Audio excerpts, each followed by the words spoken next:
তো আমি আজকে আমার পিছনে যে বাড়িটি ঘর, তো সাইড পাকা ঘর, ঠিক আছে, এই ঘরটির সম্পর্কে আমি আলোচনা করব। ঠিক আছে, যে আপনি মানে অল্প বাজেটে এরকম সুন্দর একটি ঘর অবশ্যই তৈরি করতে পারবেন।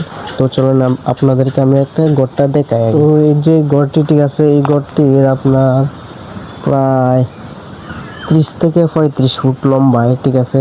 আর হাতাইরা হবে আপনার, হাতাইরা একটু দেখায়, হাতাইরা হবে আপনার মানে প্রস্থ আর কি। আর এটা হলো দৈর্ঘ্য আপনার 30 থেকে 35, আর এটা হলো আপনার প্রস্থটা আপনার হবে প্রায় 15, ঠিক আছে। এই 15 থেকে 18 এরকম প্রস্থটা হবে আর কি। তো এই জায়গায় আপনি যদি একটু আলোচনা করি, একটি ঘর, ঠিক আছে, এই একটি সাইড পাকা ঘর যদি আপনি করতে চান, ঠিক আছে, তাহলে আপনার কত টাকার মতো খরচ হতে পারে। তো এটা একটু আজকে আপনাকে উদাহরণ দেব, ঠিক আছে। এই ঘরটাতে আপনার প্রায় 2 টলি ইট লাগছে। তারপর এখন না 2 টলি ইট 2000 ইট আর কি, ঠিক আছে। তো আপনার যদি 2000 ইট লাগে তাহলে সিমেন্ট আপনার পড়বে 10 থেকে 12টা। তো আপনার 10 থেকে যদি 12টা সিমেন্ট পড়ে, তাহলে আপনার এখানে বালুরও কিন্তু দরকার আছে। তো বালু আপনার পড়বে প্রায়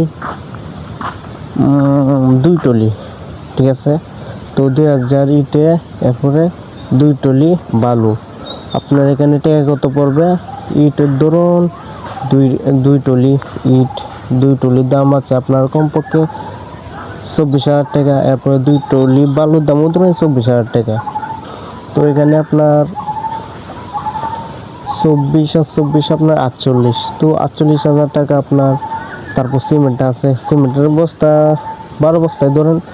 তো আপনার যদি সিমেন্টের বস্তা 12টা হয়, তাহলে এখান থেকে 48 আর 12 বস্তা সিমেন্টের দাম আপনার 6,000 টাকা। তো এখানে আপনার কমপক্ষে 55 থেকে 60,000 টাকা পড়বে আর কি আপনার এই সিমেন্ট, বালু, ইটে, ঠিক আছে। তো আপনার 60,000 টাকায় কিন্তু আপনি এই গোটা যে 3 ফুট কিংবা 4 ফুট আপনি এটা কিন্তু অনায়াসে করে ফেলতে পারবেন। তারপর আছে যে আপনার এখানে কিন্তু ফিলার, এই যে ফিলারগুলো দেখতে পাচ্ছেন, তো এগুলো কিন্তু হাতে তৈরি। তো হাতে তৈরি ফিলার আর আপনার বাজার থেকে কিনে আনা ফিলার অনেক পার্থক্য, ঠিক আছে। তো আশা করি হাতে তৈরি আপনার ফিলার বানাইবেন।